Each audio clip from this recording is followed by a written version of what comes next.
Hello everyone, I'm currently preparing Indian polity, and while studying, I thought instead of revising alone, why not revise together?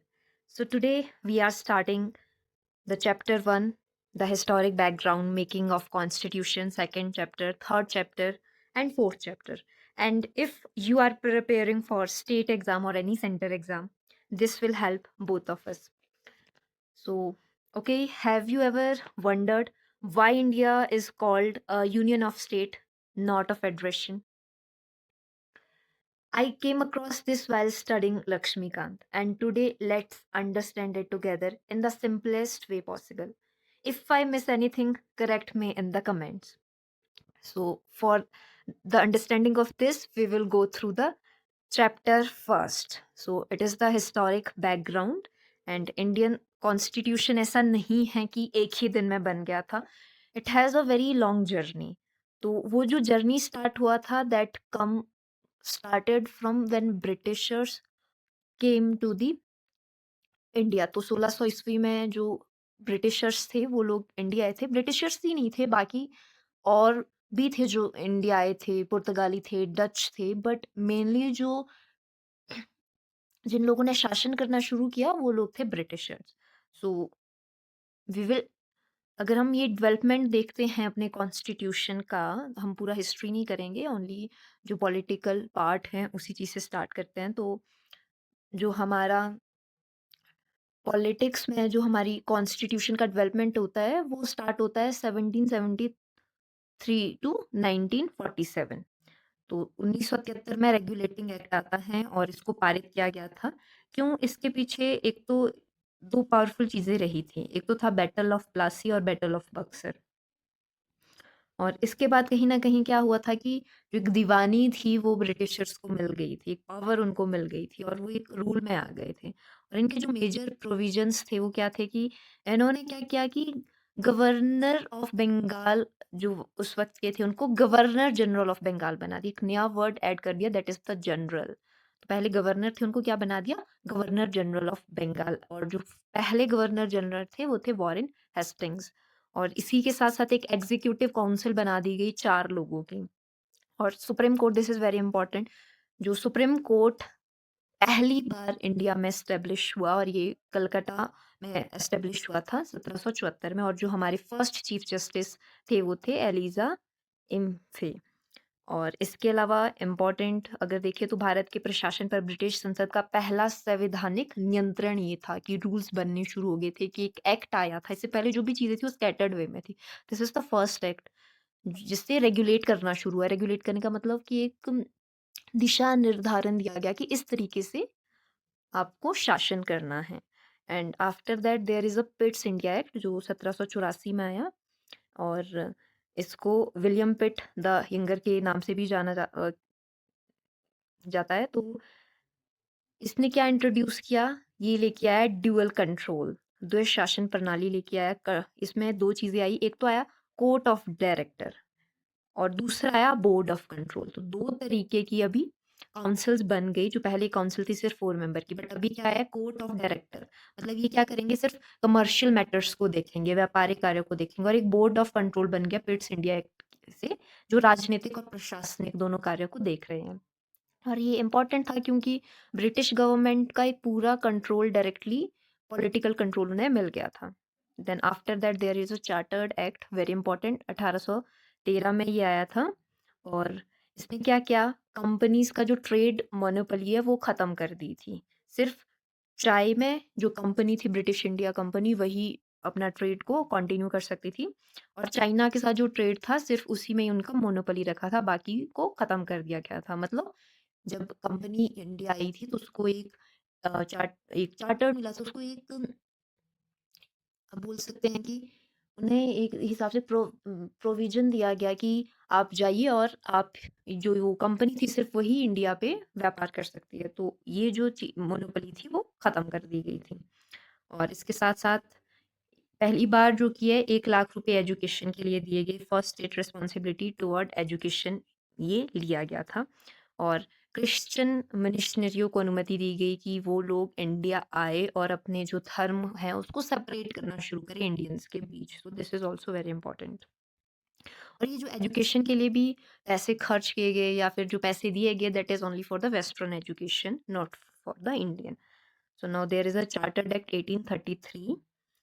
So this is also very very important. And की features इसके क्या है कि governor general of Bengal जो थे वो बन गए गवर्नर जनरल ऑफ इंडिया. अभी तक सिर्फ बंगाल में थे बट अभी पूरे के पूरे इंडिया के बन गए. और लॉर्ड विलियम बेंटिंग पहले गवर्नर जनरल ऑफ इंडिया थे. This is important. And company become अभी पुअर प्योरली एडमिनिस्ट्रेटिव बन गया. मतलब अभी कंपनी का जो व्यापारिक काम था वो खत्म हो गया, अभी एडमिनिस्ट्रेशन का काम ही शुरू हो गया. फिर था लॉ कमीशन एस्टेब्लिशमेंट हो गया साथ में. After that there is chartered act आया 1853 में. This is also important. इसमें क्या किया गया कि विधायी और कार्यपालिका दोनों को अलग अलग कर दिया गया. लेजिस्लेटिव और एग्जीक्यूटिव फंक्शंस दोनों सेपरेट कर दिए गए कंपनी के. And this is one more important thing, that is the open competition for civil services. अभी तक सिविल सर्विसेज में इंडियंस पार्टिसिपेट नहीं करते थे, लेकिन अभी इंडियंस को भी अलाउ कर दिया गया पार्टिसिपेट करने के लिए. तो जो सिविल सर्विस थी वो ओपन कर दी गई. Then the government of India act 1858. So this is also very important. क्यों? क्योंकि अभी विद्रोह हुआ था 1857 का, उसके बाद ये एक्ट आता है.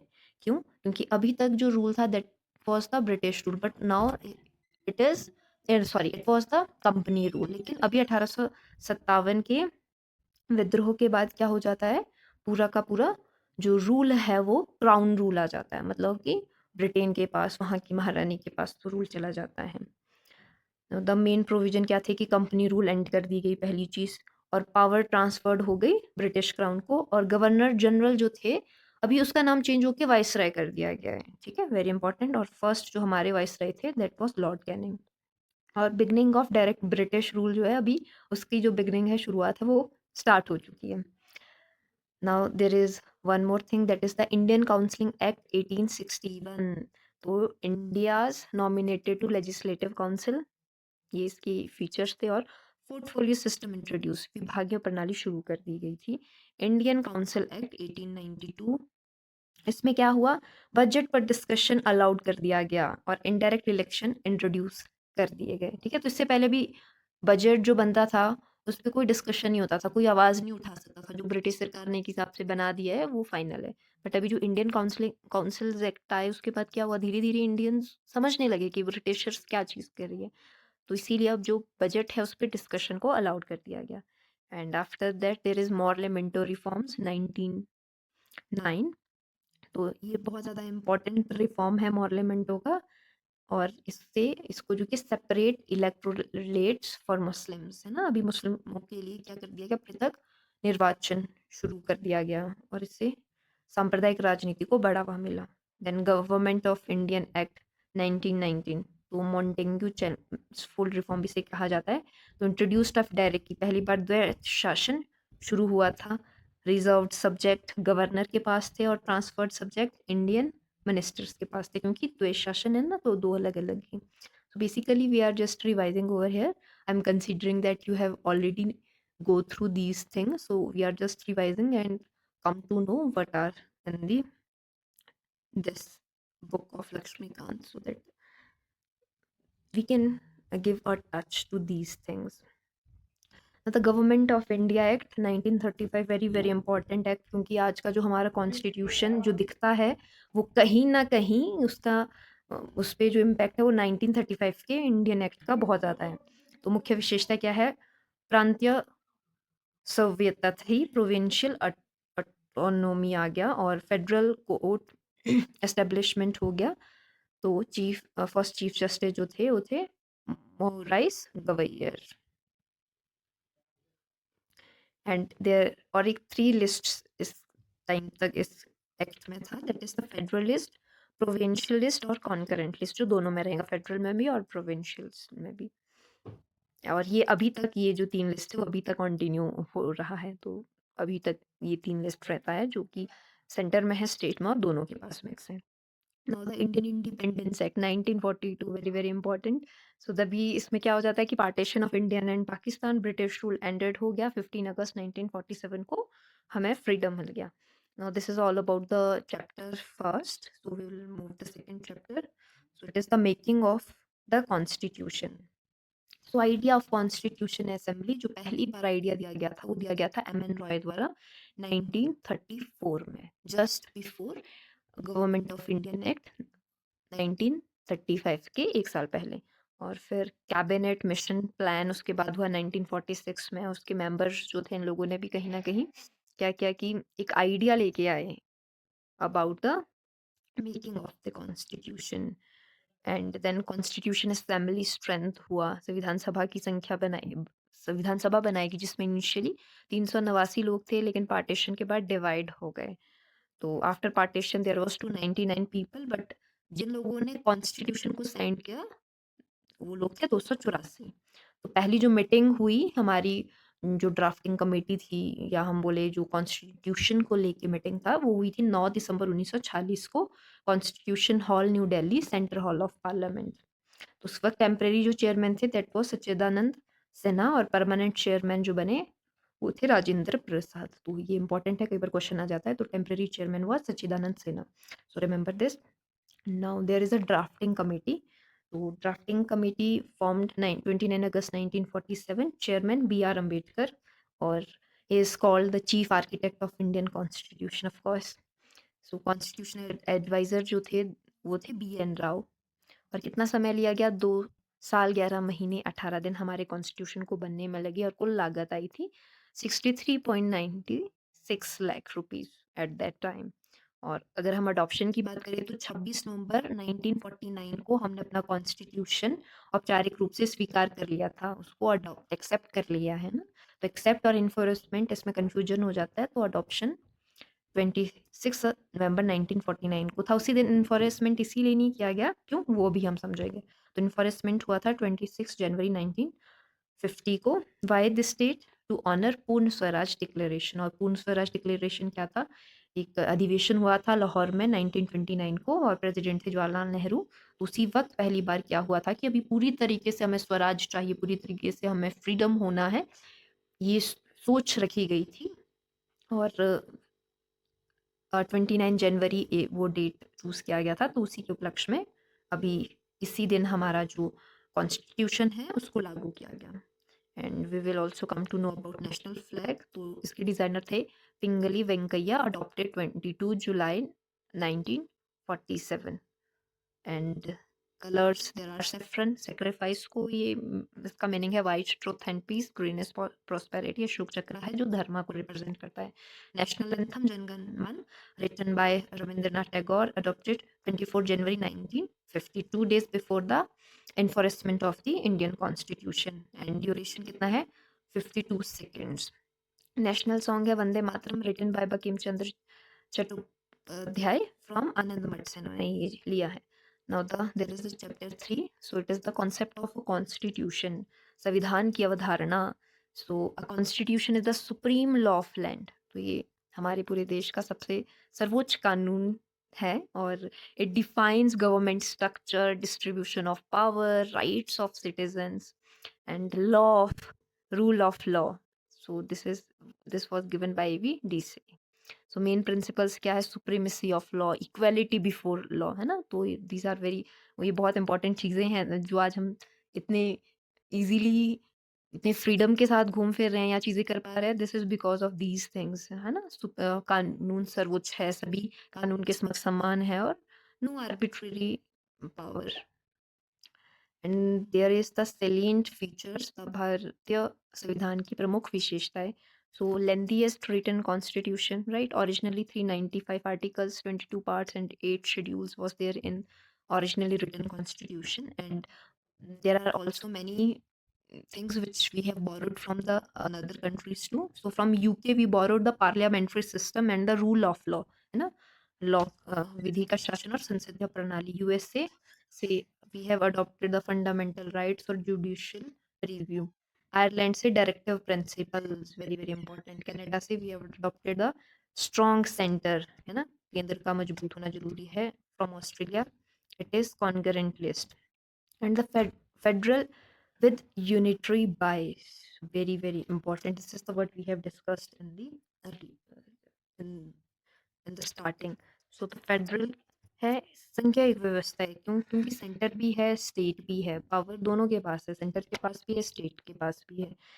बट यूनिटरी बाइस है, लेकिन एक एकात्मक झुकाव है। क्यों? क्योंकि सेंटर के पास मजबूती है। ऐसा नहीं है कि कल दिन के लिए कोई स्टेट कहे कि मुझे अलग से जाके अलग ही कंट्री बन जाना है या अलग हो जाना है, right? So this is very important कि it is a federal with unitary bias. क्यों? क्योंकि सेंटर स्ट्रांग है, बहुत सारे डिसीजन स्टेट ले सकता है, बट बहुत सारे ऐसे डिसीजंस भी हैं जो सेंटर ओवर पावर करता है, जिसके लिए स्टेट को सेंटर के पास जाना होगा। Now the parliamentary government, right? संसदीय शासन, normal executive, president.